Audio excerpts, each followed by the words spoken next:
Church History, Bohemia, Lights and Shadows of the Reformation. London, G. Morrish, 20, Paternoster Square, before 1915.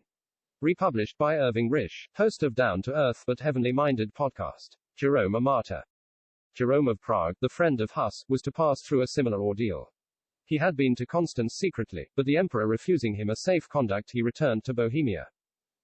But his enemies succeeded in seizing him, and he was brought to Constance in chains.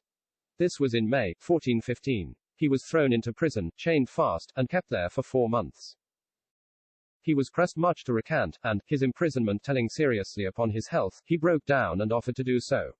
His recantation was drawn up for him, and on September 23 he read it before the council.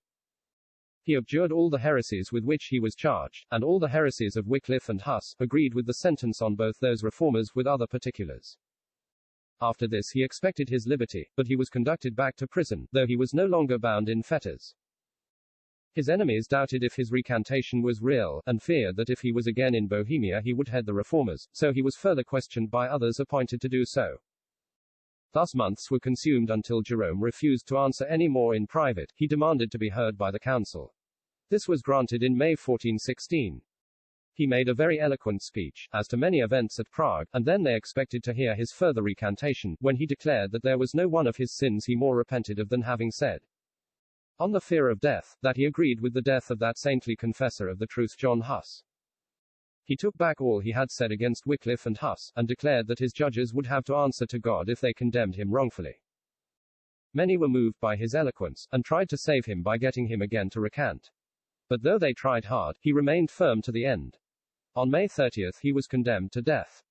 They led him to where Huss had suffered. He sang a spiritual song as they fastened him to the stake. The wood was being lit behind him, but he called out to the executioner to light it before him, for if he had been afraid he should not have come there.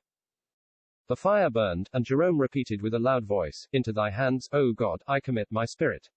An eyewitness said, with cheerful looks he went readily and willingly to his death. He feared neither death nor the fire and its torture.